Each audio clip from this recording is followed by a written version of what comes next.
Leicester last week, and I'll be joined by Nico Sørensen, the Danish international forward for Everton.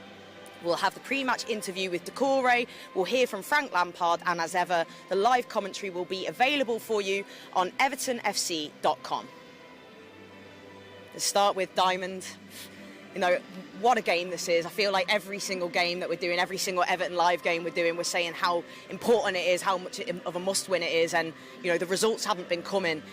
What more can we do? We have to win this, don't we? We're not in a good spot at the moment. Yeah, with every passing week, Sarah, the games drop, the points aren't there, so it becomes absolutely paramount that we start winning games of football, and the sooner the better. Great opportunity tonight. I know Newcastle has been on a fantastic run. Their confidence levels have soared through the roof. You know, they've had better investment. You know, they've been able to go out and buy players, and they look a totally transformed unit, don't they? So this is going to be a test. They did well down at Chelsea their last game. We'll probably feel aggrieved that they didn't get a penalty, which they should have. It's a bit like us. I was going to say, we know that feeling. You know, and when you're down there, you need every point you possibly can get. So, you know, it's a huge game, and the players have got to really step up. It's as simple as that. You know, we can talk about it. We can, you know, as a set of fans, we can talk about it. Management can talk about it.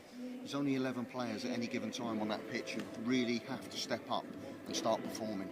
Absolutely. Well, I tell you what, if passion from the supporters and all the will and want of us was enough to get 3 points, we wouldn't be anywhere near the situation we're in now. You know, this club means everything to us, and I think that's what we're crying out for, is to see that replicated in that performance, isn't it? Those 11 players that are out there wearing that royal blue jersey have to leave nothing at all on that pitch today. Very much so. I mean, it's vitally important. I mean, the first thing the fans here tonight are going to want to see is total and utter dedication and commitment from our players. That's absolutely paramount. That should be a give me anyway. Yeah. But given the situation that we're in, if we can go out, I always say the same thing. I bore myself saying it, Sarah, but the first 10 or 15 minutes, you have to start at a tempo. You have to get a few tackles in. You have to get a few crosses in. You have to get bums off seats. Yes. And get this place rocking, because it's a totally different football club and a totally different ground and a totally different environment for Newcastle to have to deal with if this place is bouncing. But there's only 11 players, as I say, can do that. It's up to them to get the crowd up. Simple. Simple. It certainly is. Well, ahead of this, let's hear from Frank Lampard and what he had to say in his press conference. If we could start with injury and illness update, please. How's Dominic Calvert-Lewin? How ready is he to be involved tomorrow night? And Delph, Firmino still weeks away for you? Yeah, Delph, we're hoping the other side of international break. With a bit of luck, we can integrate him into training in that period. Mina's a few weeks away still, at best, to be fair. So that one's slightly parked. He's working very, very hard. So it's good to see. Dominic trained lightly yesterday off the back of not feeling great. So we'll see how he is again this afternoon, and then look towards the squad for tomorrow. In terms of strength, has it taken quite a bit out of him? It does. Anyone who's had that sort of thing knows it's, you know, and when it's your job and profession to be on the edge and at the limit in physical form, then it's that's why we have to assess it closely. What are your expectations at Goodison Park tomorrow night? To perform as well as we can and win the game. In terms of atmosphere as well? It's the same story with the atmosphere. The players have to play at a level with a passion, with a level that engages the fans, and then you, as we've seen at Goodison since the time I've been here, in the positive performances, the positive results, and Wolves wasn't a terrible performance. It was easy to get painted in a negative light because it almost feels like things are compounded, and it's not in my time here, it's from before, and it's from maybe seasons before as well sometimes. So it's very important that we work in here, have a clear understanding of it against a very difficult Wolves team, make it difficult for everybody. Nobody beats them well, and a small detail lost us the game, which we have to look at. But so tomorrow I'm just expecting everyone together, fighting. Every game is so important because we have 12 of them left and they're massive. So at Goodison we want to be together, and so I can firstly ask the players to deliver on that, to start the game well and engage the fans, because we see when we do that the fans are absolutely with us, and then we're a force.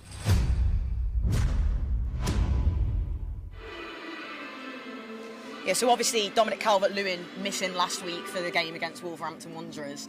He's been back in light training. Do we think we'll see him today? He scored more goals, I think, against Newcastle than any other team he's played against. So stats like that, he's a player you want in there, isn't he? Look, I think given our situation, if your centre forward's fit or close to being fit, you get him out on the pitch. Simple as that. I mean, Dominic will be disappointed in his performance against Tottenham, but he was in very good company with most others. Obviously, he's picked up an illness of some sort that has kept him out of the Wolves game, which was a huge disappointment for us, because talk about it all the time, you're only as good as your centre forwards, and we've missed him so much this season, and he's picked up a long-term injury, then he's picked up niggly injuries, now he's been ill. We've got to get him in the team. It's so important that we can get him up in the team, get him up to full speed, because his goals might be absolutely vital for us in the closing weeks of the season. Absolutely. Well, you look back, to the likes of Kevin Campbell and stuff like that, and how important your number and yourself, your strikers that get you the goals in times like this. And so we're hoping we'll have the team news not so far away for you now. Obviously, John Joe Kenny's going to be missing as well, unfortunately sent off against Wolves. So how do you expect Frank will set up today? Do you think we'll go more 4-4-2, 4-4-1-1? Do we go 5 at the back? How do we set up? If it were me personally, I would stick to a 4 at the back. I think we look better as a back 4. Every time we play 3 at the back, I always feel we struggle. Mm-hmm. If we haven't got, it's another centre half that we haven't got. And you wouldn't necessarily label John Joe Kenny as an out-and-out centre half, even though he has played there on many occasions. But we're obviously without John Joe now, so the prospect of having to play 3 at the back could be taken out of Frank's hands, even if he wanted to do it. So I personally would go for a flat back 4 where everybody knows their job, everybody knows what they're doing, they've done it year upon year, and then call it what you want, call it 4-3-3, 4-5-1, whatever it is, but just be nicer. We've got to get bodies in that middle of the park and try and control the game. Because, Wolves bossed the game in the middle of midfield last week, and Neves was outstanding for them, but it was too easy for him. So I would suggest 4-5-1, 4-3-3, whichever one. Basically, when you've got the ball, we're 4-3-3. When you haven't got the ball, you're 4-5-1. Yeah. So we're nice and compact. But compact doesn't mean compact sat back. Compact is like, bodies across the pitch. But to get the tempo up here at Goodison Park, you've got to close people down high up the pitch. And I think I personally think we'd be far better served doing that than perhaps trying to sit deeper and hit people on the counter-attack. I think we need, for the fans especially, to be on the front foot.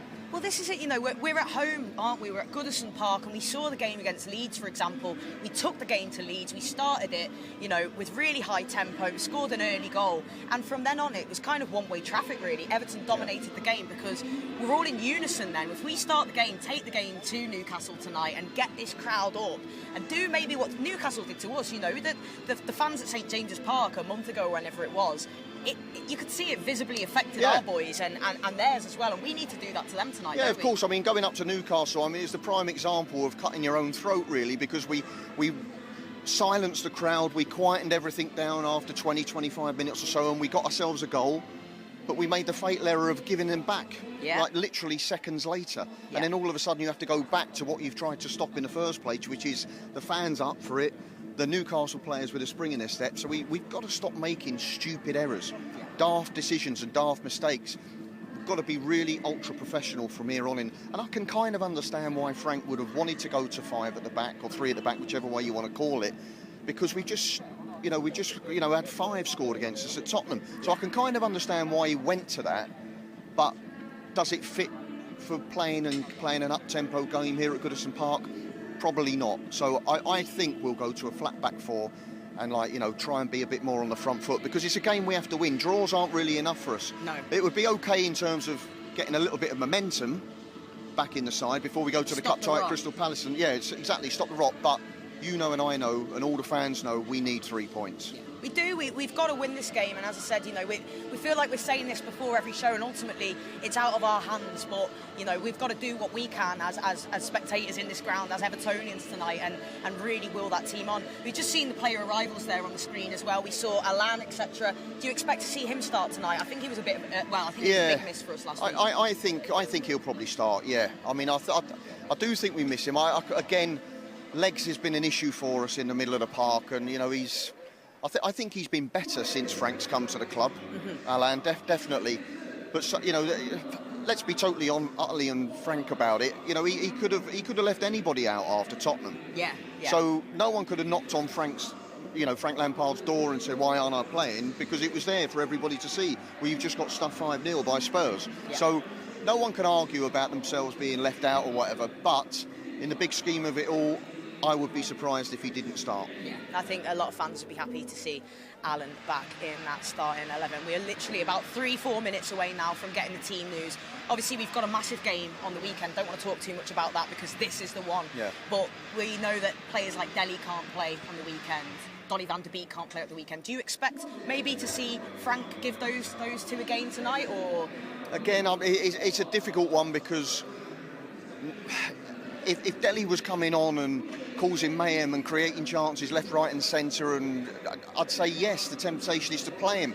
If Donny was doing the same thing, I'd say yes, play him. But we're all a bit of much of a muchness at the moment. There's not one player in the middle of midfield who's absolutely jumping out and saying you have to play me every week, and that's massively that's a problem for us. Yeah. I mean, I think with the greatest respect to everybody, the only one or two who could really hold their heads up are probably Jordan and Anthony Gordon. Mm-hmm. So, you know, everybody else, I don't see any reason why they should be arguing if they get left out the side. Yeah. So that's a problem. So if you're the manager, you're scratching your head because one minute you get a decent performance, the next minute you get a woeful performance, and who do you pick? That's right. So you have to feel for the guy. Yeah. You know, the players have got a lot to answer for. They've got to step up, and we're all behind them. We're not here. I don't want to sit here and be critical of people, but I'm not going to sit here and not say it as it is because that makes me look stupid. Of course, yeah. So, you know, the players have got to stand up, as I said earlier, and they've got to make Frank Lampard's life a little bit easier by winning games of football and making it easier for him to be consistent in his team selection. Because at the moment, the poor fella doesn't know which way to turn. Yeah, no, you're absolutely spot on there, and you touched on, you know, Jordan Pickford and, of course, young Anthony Gordon as well.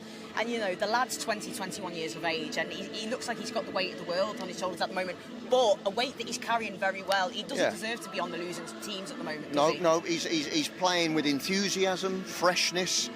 He looks like he's the one person who's picking up the reins and saying, right, I'm gonna do my best to get us out of the problems we're in. Yeah. But he's 21 years old, and he shouldn't have that on his shoulders. There should be other players in and around him who are far more experienced, have seen far much more football, and they should be helping him out. At the moment, it looks like Anthony Gordon's trying to, win games of football for the club on his own. He's setting the tempo, isn't he? We've got to step up. Yeah. I keep saying it. I know I'm saying the same thing, but it's true. Yeah. You know, more experienced players have to step up and show a little bit more mettle than they have done over the last few weeks. 100%. It's got to be absolutely everything out there on the pitch tonight, and we've got just over a minute now until that team news drops, and we'll of course be able to discuss it at much more length because we'll know how we're going to set up.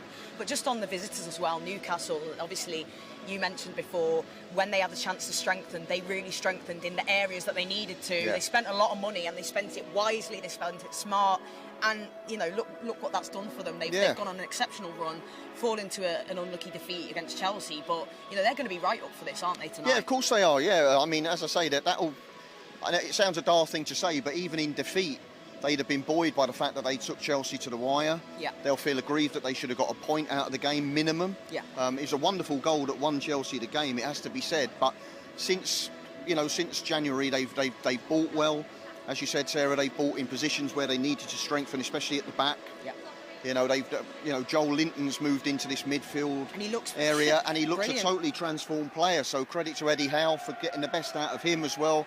So, and what they've got is momentum. And we talk about it, it's that first couple of games where you win a game, you draw a game, and then you win the next one, and all of a sudden, you just feel a bit more relaxed as a player. You go out, the fans, the pressure isn't there so much because you're confident in the way you're performing. And that's vitally important. It's shown now how important it's been for Newcastle. But the team news is in, Sarah. Yes, it is. Here the we go. Team news is in Diamond. OK, so to start with, we've got 15. Asmir Begovic steps in today between the sticks for Everton. Number 4, Mason Holgate. 5, Michael Keane returns to the side. There he is. Number 6, Alan. 7, Richarlison. 11, Demarai Gray. 16, Abdoulaye Doucouré. 17, Alex COYB steps into the side. 22, Ben Godfrey. 23, Seamus Coleman. And 24, Anthony Gordon as well. Let's have a look at the bench for the Blues today. We've got Andy Lonergan. We've got Harry Tyrer. We've got Nathan Patterson. Dominic Calvert-Lewin is on the bench today. And Josh Townsend, Vitaly Mikolenko, Andre Gomez, Salomon Rondon and Dele as well. OK, so that is Everton for you. Now let's have a look at Newcastle. Martin Dubravka starts in goal as expected. Fabian Schär, Joel Linton, who we were just talking about there, Matt Targett, who again I think is a brilliant bit of business for Newcastle, Emil Kraft, Chris Wood, another one, a new signing, Ryan Fraser, Miguel Almiron, Joe Willock, Dan Byrne and Bruno Guimaraes as well, of course, their latest signings there. Darlow, Dummett, Lascelles, Alan San-Maximan, Matt Ritchie, Manquillo, Murphy, Gale and Longstaff on the bench. Sean Longstaff, I should say there. And of course, Eddie Howe in charge. So that is Everton and Newcastle for today. Firstly, what do you make of Everton? Yeah, I mean, obviously I'm disappointed that Dominic Calvert-Lewin isn't starting the game, because I always prefer to see a centre forward out on the pitch, and obviously Frank Lampard would as well. So he's on the bench, so that suggests to me that he's close but not quite there. And if we really, really need something out of you, then hopefully you can give us 20 minutes or something along those lines. So I would guess that means, again, Richarlison will have to play up top. Yeah. Anthony Gordon and Alex Iwobi will be the wide players, I would suggest. And then you've got Alan, Doucouré, Demarai Gray as a 3. Yeah. And then I would guess it's Seamus Coleman right back, Mason Holgate, Michael Keane and Ben Godfrey will play at left back. So it's a flat back 4, and again, like I say, 4-3-3, 4-5-1, whatever you want to call it. Yeah. Well, we're going to take the game to Newcastle, aren't we? That's for sure, and that's how it should be today. But do you think having, Alex Iwobi's coming as well? He's a player we've not spoken too much about, but certainly he's someone who's direct. He's having a coughing fit here. Do you know what I'm going to do? I'm going to take us to the Demarai Gray VT so Diamond can catch his breath. There's no getting away from the fact that it's been a tough couple of weeks for the team, but how important is it for everyone to be unified going into this hugely important game against Newcastle? Yeah, got no other choice really than sticking together and just keep fighting each game. Obviously we're in the position we're in, we're well aware of that, but we have to take each game as it comes. Obviously we've suffered setback after setback at the moment, but as you said, it's got to stay unified. The manager's spoken about how one win can change everything in terms of giving confidence to the team. So do you see this as a really good chance to do that under the lights? How special that is at Goodison Park in front of a full house? Yeah, obviously at home it's always an advantage for us. Hopefully the fans are behind us, and yeah, as the manager said, one win can change everything. I think over the last few weeks, a few things haven't gone our way, like the handball against Man City. We've played well, deserved something out of the game. Just little things, but I think eventually things will start to turn, and for sure the win isn't far away. And we know how special it can be under the lights at Goodison. You're in your first season at the club, but already you've experienced that, the comeback win against Burnley, and of course your last minute wonder goal against Arsenal as well. Yeah, of course. Hopefully I can experience that again on Thursday, but we've got to remember those good times.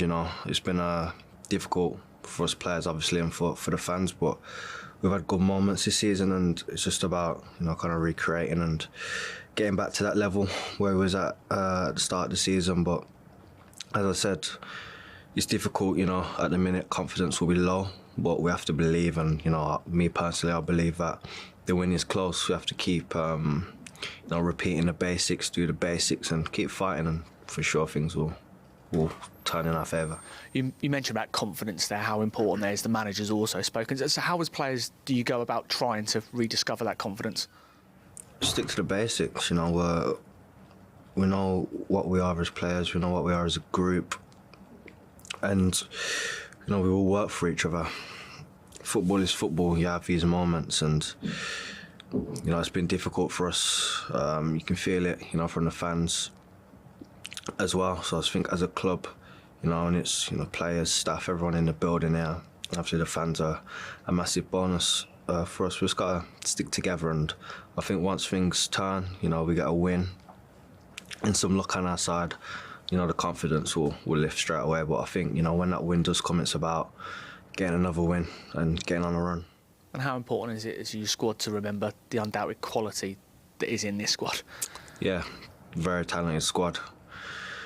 But again, football is more. There's more than talent needed. We've got to have that correct mentality, and we spoke about confidence already plays a part. So I think once we combine everything together, and things do turn our way, the talent will always come through. But as a group, we've got to stick together and do all the other things correct first. Showing that confidence of being positive, do you feel you're leading on that. I mean, Wolves was a very tough game on Sunday, very hard to play against, as they proved, but you personally seem to be always trying to create something, always trying to be positive. Yeah, I know my capabilities. I've showed moments, this season where, I can be a leader. I do see myself as someone that can, make the difference and really help the team. So, I've had about 6 weeks of, injury and illness the last few games, but, I have no doubt that me personally, I'll get back to, my top level, the level I know I can perform at, and I have no doubt I can help the team, climb up the table. And not just Thursday's game, but for the rest of the season, how important is it as well for even when things aren't going our way, for the players and the fans to all stick together and to to be mentally strong and to keep going? Yeah, like I said, there's no other choice. We have a lot of games left to turn it all around, and we have to take each day as it comes, and we prepare every day for the next game. But me personally, I don't like to think too far ahead. Obviously, we're in a position where we're at the wrong end of the table, but me, I'm just, I'm excited for Thursday's game. I want it to be here now, because I do believe a turn is gonna come in our favour very soon. So yeah, take it game by game, stick together as a group. We know what we've got to do. As a group, we have confidence in the staff, what we're doing on the training pitch. So, all things will come together. It's difficult to say, stay calm and stuff because of the situation. And, we're a big club and we shouldn't be down there. Everyone's aware of that. But, yeah, me personally, I'm calm, and I do believe things are going to pick up. And you mentioned how one win can turn our opponents on Thursday. A great example of that. It seems, not so long ago, they were in the bottom three. They were in danger. They've put together a string of results. It goes to show how it can happen. Yeah, they're a perfect example of how things can change. We're well aware it's going to be a difficult game, but regardless of where we are in the table, you see against Man City the way we performed. United, Arsenal, we've played against all the top teams and give them a good fight and won games. So, we believe we can challenge any team. But as you said, yeah, one win can change everything, and it's important that we're fully focused on Thursday because it's a very important game. For you personally, the manager's spoken about how eager he was to have you back in the team because you're a big player. He's called you quite a few times. So how have you found working with him and his staff so far? Yeah, it's been good. Obviously, I played the one game, Brentford game, and I've been out with injury and stuff. But my first week with the staff, I really felt, what they were trying to do and the impact they were trying to bring. And, I've had a conversation with the manager and stuff, about personal things to do with me and personal life things, which is good because it's nice when, you got staff that are there for you, in terms of things on and off the field. It gives you that good feeling that they're there. But yeah, most importantly, football-wise, it's been good. As a group, it's been difficult, obviously, with the results and stuff. But if you want to think long-term in terms of this, I'm excited. And as I said, the things we're doing on the training pitch, everyone's buying into it. It's just about getting it, to happen on the pitch now. But yeah, it's been good. And as you referred to, it's been a bit stop-start for you since Frank's become manager because of illness and then injury as well. But how are you feeling now? First start against Wolves, I did feel it a bit, but that will pick up over the next few games. Mentally I'm okay, I'm good. Obviously I'm aware of the position we're in. I count myself responsible, and there's someone that can help the turnaround. So I'm just fully focused. I don't like being in this position. No one likes being in this position. So I'm just ready to go out there, give it what I can give every game I play. And you've shown quite a few times, especially in the early part of the season, just what you can give to this team. So you're looking forward to trying to do that again? Yeah, of course. Like I said, I had a great start to the season. Been a bit stop-start since the gaffer's come in, but like I said, I'm well aware of what I can bring. And yeah, obviously talk is cheap. I have to go out there and do what I know I can do every week, and try and put a smile on the fans' faces and just change the atmosphere around the stadium and things like that. But yeah, I'm fully focused and ready.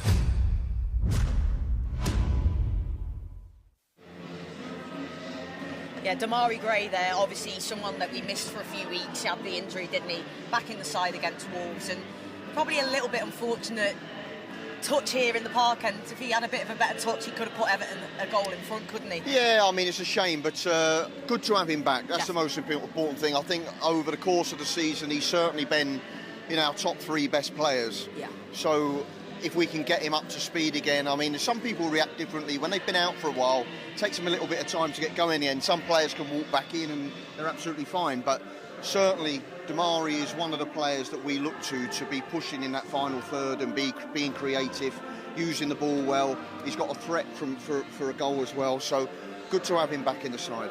It is, definitely, no doubt. He's scored so many important goals for us this season, and he always looks like a live wire, doesn't he? When he's on the pitch, you always think there's a moment of magic. Of course, the last-minute goal against Arsenal as well, in the Gladys Street end, he can bring that, can't he? We need him to really step up. Well, all of them step up tonight, but of course. got it in him. I mean, at the end of the day, if you're going to win a game of football, it stands to reason you've got to score goals. Yeah. And at the moment, because we're not playing at the top of our game and we've not been solid defensively, you're looking at it and thinking we're probably going to have to score 2 goals to win a game of football. So it becomes even more important and even more paramount that the likes of Anthony Gordon and Richarlison and Demarai Gray especially tonight look threatening.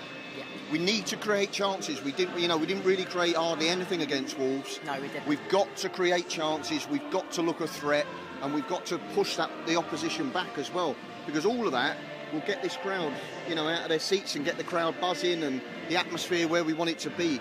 But it's vitally important that the front players especially, offer you that threat in the final third. Absolutely. And how much emphasis would you put on Everton scoring the first goal here tonight? Because Frank was asked about it, I think, in his press conference, and he sort of said, it's not ideal when you go behind, but that does happen in football. But this group of players seems to really struggle. The crowd, everyone, I think there's something in the mentality when we go behind in games. We're really depleted, aren't we? So. Well, yeah, I mean, look, you can't go through your football career thinking that you're going to go ahead in every single game of football. You've got to have the character to bounce back a little bit, and that's why, I said it on commentary down at Tottenham. We went 1-0 down, and I was saying to Darren Griffiths, I said, look, it's vitally important that we sit tight for 10 or 15 minutes and just ease ourselves back into the game. We've done all right for the first 15 minutes in terms of possession, but we hadn't threatened too much in the final third, but at least we had a bit of control of the game. As soon as we went 1-0 down, I'm thinking to myself, just don't go 2-0 down. Yeah. Because if you go 2-0 down, you're really, really up against it.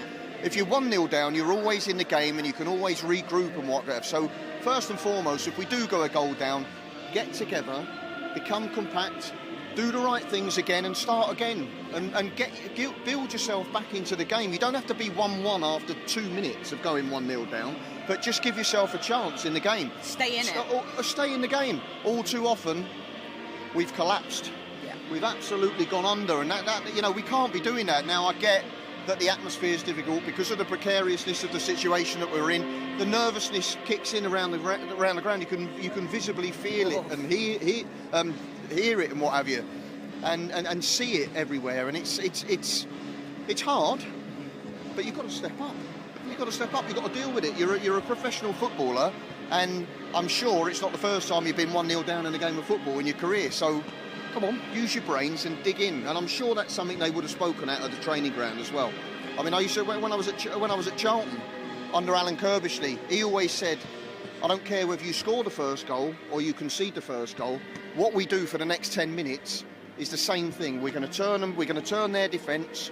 We're going to squeeze in. We're going to win the second balls, whether we've gone 1-0 up or whether they've gone 1-0 up. Just so that you've got a familiarity in what you do every single time a goal is scored, whether that be for you or against you. Something to fall back into and know that that's all that's what we're going to do as a side. Yeah, definitely. Stick to the blueprint, stick to the DNA and the plan, and dig deep.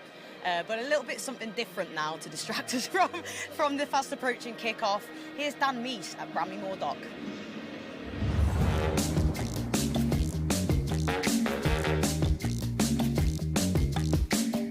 Well, as you can see, work is continuing apace down here at Bramley Moor Dock, and we really are now entering the exciting part of the whole project, because a lot of the work is being done above ground. So in the past we noticed one or two subtle changes to the landscape. Now the changes are crystal clear. I'm in the northwest area of the home section, and I'm joined by the project director Gareth Jakes. Just mentioned there that the work is continuing at pace. Are we still on schedule? We're on schedule, Darren, which we're very pleased about. This really is the exciting part of it now, isn't it? We're in the northwest section of the home stand. It's starting to take shape. It's looking really good, and you can really start to see the perspective with the 4 structural cores now starting to come out of the ground. Gives you a good feel for where each of the 4 stands will be and the size. We've got Dan Mice with us today, who designed the stadium. How excited is he to see it all? He's over the moon, I think, because he's obviously pictured what the stadium would look like at concept stage, but now it's actually here in 3D and happening.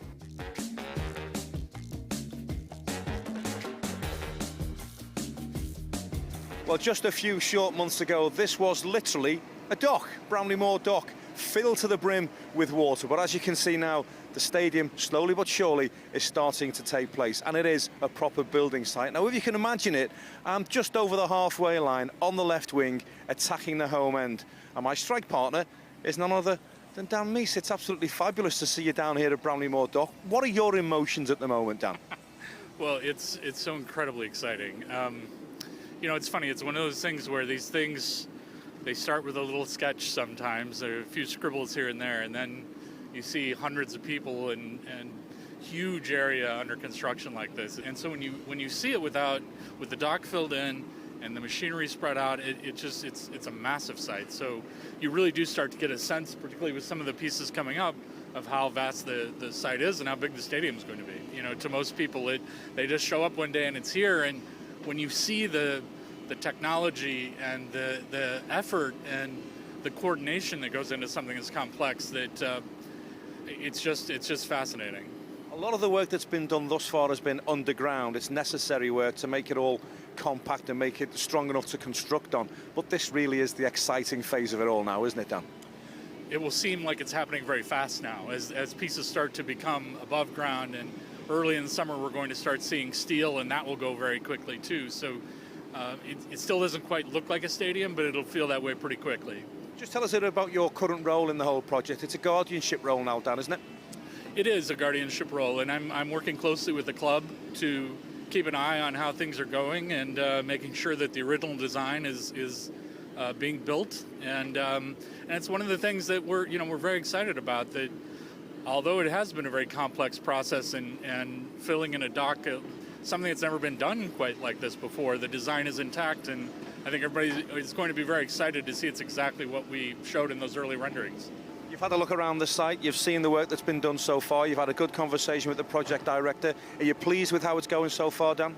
I'm pleased and amazed. You know, it's one of the things, again, that it's easy to forget about a couple of months, and yet someone's working here around the clock and things are happening. You know, hundreds and ultimately thousands of people come together. It's a giant team of engineers and architects and contractors and everyone here on the site that it takes to make it something like this. So, you know, it's a long, hard thing, and a lot of people have put heart and soul into it, so it's really touching. And just finally, it's so important that we're exactly on schedule as well. Yeah, and I mean, to me, again, it's easy to kind of forget some time that's gone by, and the pandemic and all those things, and through all of those challenges, it looks like we're right on schedule, and again, it's going to feel like it's going to go very fast from now on.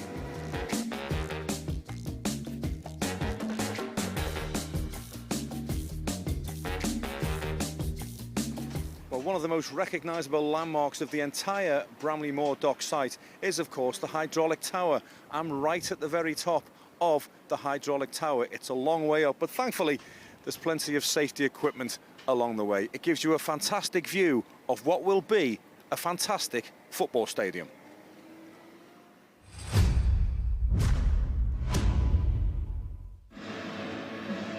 Starting to look very, very nice, isn't it, our stadium? It's starting to take shape, it's starting to look... It's hard to, you know, right now my focus is on the match ahead, and, you know, it's hard to think too much about other things, I guess, but, you know, on that stadium, it is a piece of art, isn't it? I mean, it's going to be absolutely sensational, we all know that, but I totally agree with you, Sarah.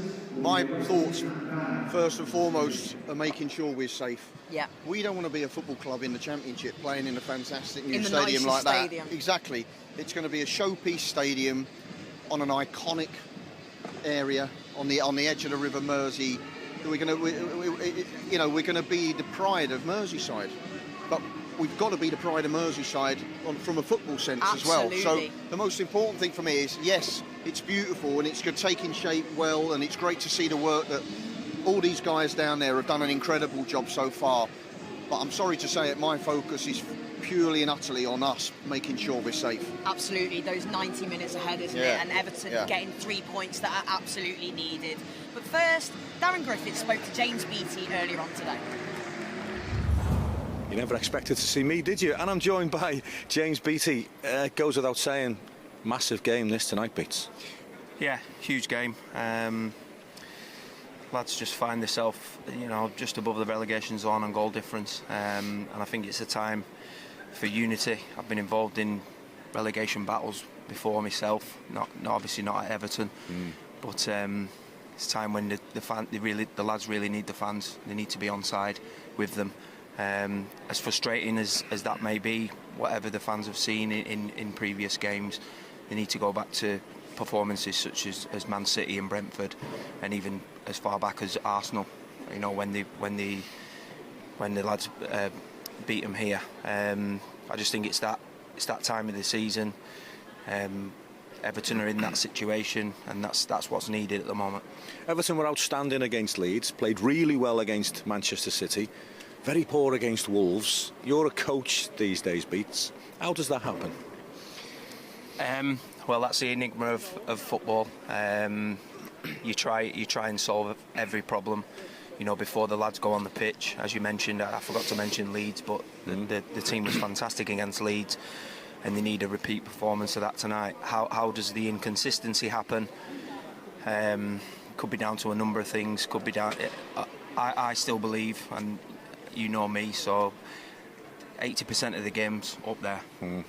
And however the players feeling individually or as a group together would determine how they go out and perform on the pitch, and that performance is always, no matter what you say, no matter how headstrong you are, that performance is always affected by the fans around you. So if the Everton fans get behind the team, like I know they can tonight, then I'm sure that'll be a massive benefit to the team. We've spoken as well in the past, Pete, about bravery on a football pitch, and it's not about elbowing the centre half when the referee's not looking. It's not about smashing into a 50-50 at times. Bravery is about wanting the ball on a night like this and wanting to do something with the ball. Totally. I think one of the things, if you make a mistake, then the only way to put that mistake right is to get the ball and do something positive. You're right, you're totally right. Not hiding from the ball, hiding. We see it so often. Players hiding behind players, and saying, "Oh, why didn't you pass me the ball?" Well, I can't pass you the ball because you haven't made the movement to get the ball. Yeah.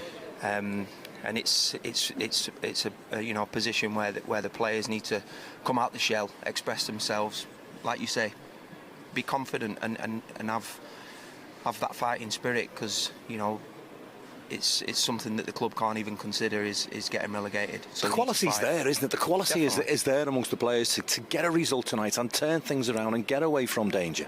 Yeah, and I think Newcastle have showed that, haven't they, since Eddie's gone in? So there's no reason why on our home turf we can't turn them over. They're on a bit of a good run. They had a bit of a difficult result last time, but they don't play here under the lights at Goodison, and that's where we need to make the atmosphere electric. I was going to mention under the lights at Goodison Park. We had some fantastic nights in your time at Everton under the lights.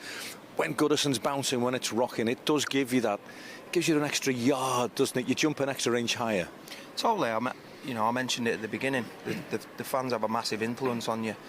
And I get it. I'm a football fan as well, and when your team's not performing, it's frustrating, and to vent your frustration is now, par for the course, isn't it? With social media and all that sort of stuff. But to get behind your team, the team that you love, which for the fans here will be Everton.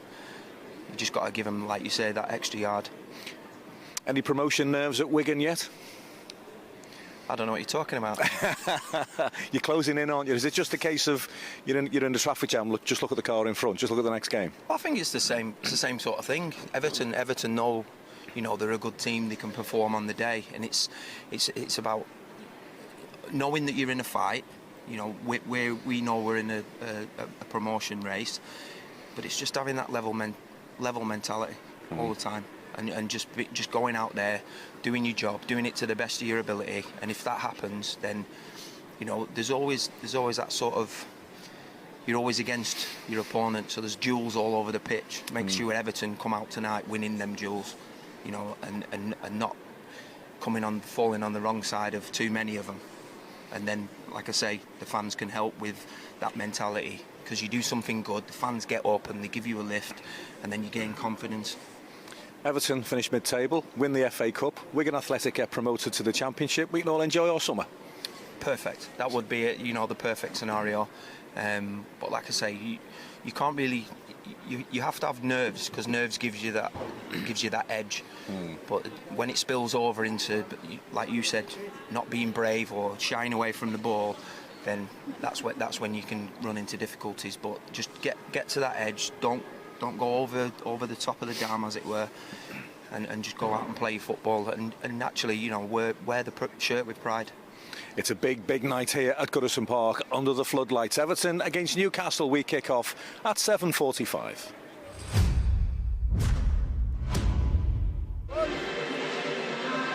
It's always great to have James Beattie back here at Goodison Park. Now we're going to change it up a little bit now and go back to our Everton women, who had a fantastic result against Leicester last week. A dramatic 3-2 win at Walter Hall Park. Let's take a look.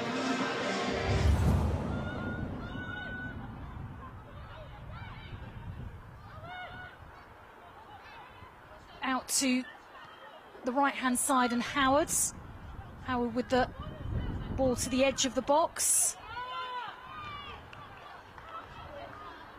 Ball cleared away. Only as far as Flint. This could be a chance. It's a shot, and Leicester City have taken the lead, and it's Gemma Purfield who was there.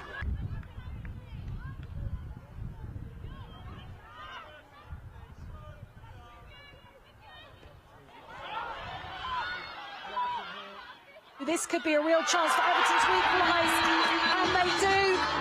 Tony Duggan. Well, in the end, she only had Harris to beat. And, well, a player of that quality is not going to miss an opportunity like that. Tony Duggan to make it Everton 1, Leicester City 1.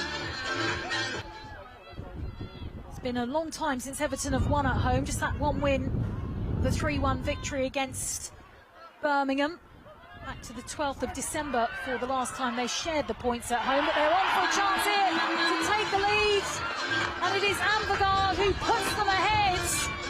Well, they've come from behind to lead with 5 minutes to play before half-time. A chance for an equaliser from a Gemma Purfield set piece. A footed free kick. Keeper doesn't quite get there, finds a head, finds another head, and that will be an equaliser.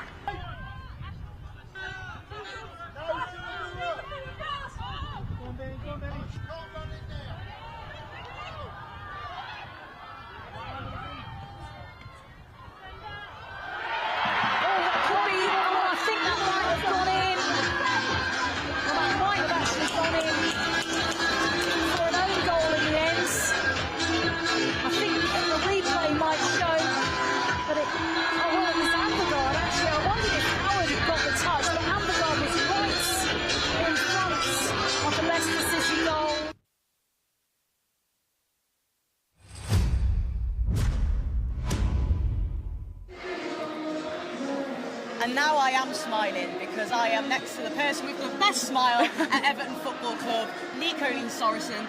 Nico, thank you so much for joining us here on Everton Live. To start with, obviously you've done your ACL, we're all gutted. How are you getting on with your rehabilitation? All right now, I'm progressing very slowly and trying to be very patient, but I'm not gonna lie, the first part has been really difficult, and I've had quite a lot of bumps on the road. So hopefully from now on it's just gonna be very smooth. So, but it's going well now. That's what we love to hear. Yeah. And, you know, as I said, that smile, you're always smiling, Nico. You're somebody who's so important and integral to this Everton women's side and the setup. On the pitch, off the pitch, you know, we're missing you on the pitch, of course. Pacey winger, we've missed your goals, we've missed your assists. But, you know, you've been there watching every game, haven't you, and cheering the girls on? Yeah, I think it's so important for me still to be involved and be around the girls. Even though I'm injured, I'm still trying to be a part of it, and yeah, that is what I can do now when I cannot be on the pitch with them, is to try to support them off the field and be there, so that's all I can do. Well, you're doing that fantastically well. We love having you. You're such an important part of this team, Nico. It's fantastic to have you at all the games with us. Obviously, it's been a tough season for Everton women. It must have been frustrating. You wanted to be on the pitch helping, but we did have 2 wins recently against Aston Villa and Leicester. They were really important to, you know, ensure our safety for next season and something to build on, weren't they? Exactly. I think it was just so important to get that first win, because we know we are such a good team and have a great squad. So we just needed to get back on track, and I feel we did that with those 2 wins, and just trying to get that confidence back and trying to build for next season. Next season, it's going to be a massive one. There's so much to look forward to with Everton women. I just want to talk to you as well about, of course, when we did get the news that you had your injury, the goal scorer, Anna Anfegård scored the goal and, of course, got out Nico Sørensen shirt, number 14. That shows how loved you are amongst this group. Did that help you a lot, the support you've had from everybody? Yeah, it did. It made me so emotional sitting home in my couch, and it meant a lot, and all the support I have and had at that time and have every day, it just means a lot. It's unfortunately a very long injury, so that everyday support just means so much. Absolutely. Well, all the Evertonians, you know, we're all right behind you on this journey. Everybody watching this will be sending you their best wishes, and, you know, we can't wait to see you back on the pitch. Honestly, I'll be emotional when I see you back on the pitch. I'll be crying, I swear, I really will. But we've got a massive game coming up this Sunday. Quarter-finals of the FA Cup, Manchester City away. You're going to be there cheering on with us. Are you looking forward to that one, Nico? Oh, so much. FA Cup is always special, and hopefully we go away with the win in a FA Cup semi-final. Let's hope so. And quickly on this ground here, you scored at this stadium. You played at this stadium, you played at the stadium, I should say, against Chelsea when we knocked them out on the road to Wembley a few years ago. Do you want to play on here again soon with the girls, maybe next season? That would be fantastic. It was special to be here and play here, so hopefully we can do that soon again, and with all the fans back as well. So yeah, would love to. Oh, we'll have you back on here, no problem about that, and we can't wait to see you back on the grass, Nico. It's been an absolute pleasure talking to you. Thank you for having me. You're brilliant, honestly. We'll get you on again. But now let's hear from Demarai Gray ahead of this one versus Newcastle. Abdullah, just how important is a win this evening? It's going to be a huge win if you win today. Of course, we know the importance of the game. We chase for a win since a few months now. So, of course, tonight we know how important it will be to win the game. How impressed have you been with Newcastle's form recently? They're a team full of confidence. Yeah, we know from a league, everything can change very quickly. We saw that with Newcastle. They have a great run so far. But, we play at home. We want to get that result can change our season as well. So hopefully it can start tonight. How important can the home fans be this evening? Yeah, it's going to be massive. The fans are very massive here in Everton. We know, of course, they are disappointed at the moment, but it's normal. But the support can be great, and we know they're going to support us until the end of the game. And you are one of the more experienced players in the team. How important is your role going forward? Yeah, of course. I think each one of us have a part to play. Obviously, I'm in the midfield of. It's going to be a rude battle in the middle, and I know I have to be ready to help my team.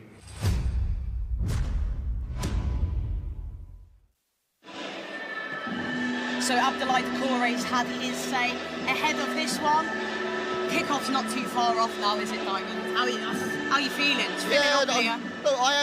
I'm not going to lie, I do feel a little bit apprehensive purely because of what's happened, but you know, at the end of the day, every game's, you know, you start from scratch, don't you? And the positivity has got to be there, especially, as I say, from the players. They've got to forget what's happened. It is what it is. We are where we are. Yeah. And we've got to make it. It's like a 12-game season for us now. Absolutely. And we're just going to have to treat it like that. It's like I know it's a cliche, but it's like every game's a cup final for us now, and we've got to treat them. We've got a cup tie Sunday, but start here. This is the more important cup tie right here tonight. It is, and as you said, you know, this is an FA. This is like a cup final to Everton, and that's what we need to see every kick of the ball. You know, fighting for every ball, flying into challenges. Got to give everything for every single minute that this football game is on, isn't it? And we've got players like Alan in there starting. He'll be really integral in this performance today, won't he? Yeah, of course he will. I mean, he's going to be important. I mean, if you like, he should be nice and fresh. Yeah. Whether he wanted a rest the other day, I doubt very much whether he probably did, but he got one. So he should be nice and fresh, ready for tonight. And it's people like him who need to set the tone and be ratting around there in the middle of the park and winning second balls, and then getting the balls up to the forward players as quick as we possibly can. You know, the transition from midfield into the front men's got to be quicker. You know, we've got to move the ball about quicker at the back. Yeah. Because I'm telling you now, the crowd hate it when we're messing around on the ball. Now, there's a difference to being, you know, gung-ho about the way you go about things, but especially in the first 15 minutes, get the ball up top, turn them round, get them down the sides. You see the size of Dan Burn out there behind us. He's about 6'5". There's no point pumping the ball up to Richarlison and saying all the best with that one. But Richarlison's got to move Dan Burn around and get down the sides of them. And you know, if the worst case scenario, it's never the worst ball in football. You know, the ball that just gets played down the channel. Because the defender comes across, his worst case scenario for us is that he puts it out for a throw-in. Yeah. And all of a sudden we're in the final third. Play percentages. Yeah. You know, don't create trouble for yourself. Of course we have to play. Of course we have to show courage on the ball, courage off the ball, but courage on it as well. Yeah. But there's a way you can do it that will help get the crowd up. And we've said it time and again, we know so well how this stadium, I say it all the time, best fans in the world. It doesn't matter where we are, it doesn't matter where we're travelling, we will sell out all the time. But this can be a really difficult place to play if the fans, you know, if we're not happy with what we're seeing, it can be a tough place to play. Tonight, we don't want any reason for us to not be unhappy. We want everyone constantly enjoying what they're seeing, believing in the team, liking what they're seeing from the team, so we can all try and get this result. Yeah, you've got to be clever, and you've got to, you know, we're going to have 39,000 people packed in Goodison Park tonight, and 36 of them are going to be Everton fans. Yep. So use them to the best of your ability, and they know, we've said it so many times, if we get the crowd on our side, they're your 12th man, and that could be so important for us, but it's the manner in which you do it and the way you manage that situation. If you start dithering around on the ball at the back and causing problems for yourself, they're going to let you know. Absolutely. And then the nervousness kicks in. And again, like I say, I don't not want to see my football team play good football. I'm more than anybody, I want to see us play good football, but I want to see us play good football in good areas, and areas that are going to be prosperous for us in terms of creating chances and scoring goals. Definitely. Well, someone else just very quickly there before we hear from Frank Lampard. Iwobi's got a massive opportunity tonight, hasn't he, to give Frank, you know, the case to keep him in the team for the upcoming games as well. Yeah, I mean, you know, a couple of games ago he was doing okay, and we'd seen a different Alex Iwobi. But you know, it's the consistency. You know, he's got to do that for 4 out of 5 games, not 2 out of 5 games. So that's why he's on the bench one week and, you know, in the side the next one. But that's the story of our season. I talked about it earlier on in the show. Yeah.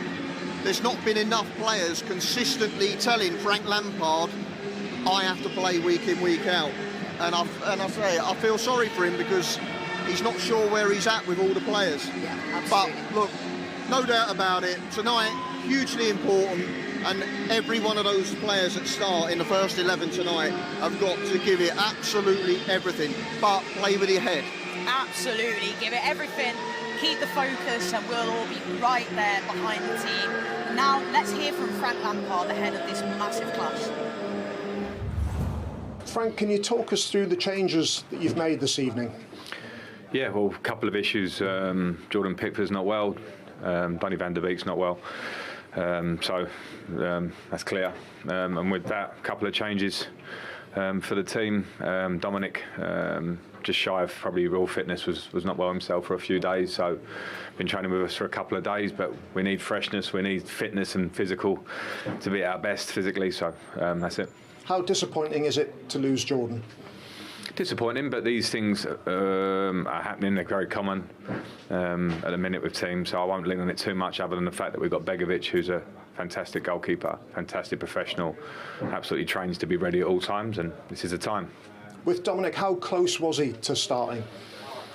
Well, close because of the level of player he is, but at the same time, as I say, we've got players in the area of the pitch. We need everybody to be on point, on edge tonight, and when someone's been not well for a few days, it obviously affects you, so it can be a risk in injury-wise, it can be a risk in the fact that he's slightly below par, so we know how important Dominic is for us. We know we want him back really soon because he's missed a lot of football, but tonight was because of the illness, not the time. Is this a must-win game tonight? No, because there's a lot of games to go, but I understand the thought process. We want to win it. We badly want to win it. We're prepared to win the game. We understand the importance of it, but after this there are 11 games, and I think we are absolutely getting caught up in everyone talking about every game being must win. I understand it, but for us we must just focus on tonight and try and win the game.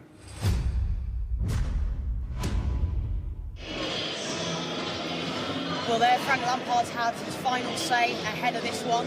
Now it's up to these lot to do the talking on the pitch, isn't it? No more talking now, action. Yeah, it's all time for action now. Talk's cheap. You've got to, don't talk the talk, you've got to walk the walk. Yeah. So, up to the players now to go out and make us all proud and make their lives a hell of a lot easier as well, because that's what winning a game of football will do for them as well. Absolutely, it has to be a win. Come on, Everton, let's get this one over the line and give everyone something to cheer about. This has been Everton Live, but now to round us off, a very, very important message in football, in life. There is no room for racism. There's no room for racism anywhere. We monitor abuse in the stands, and racism will not be tolerated. With dedicated teams, we will continue to investigate discrimination online. Those found guilty will be banned from every Premier League stadium. We will continue to take action, but we can all do more. Challenge it, report it, change it. There's no room for racism anywhere.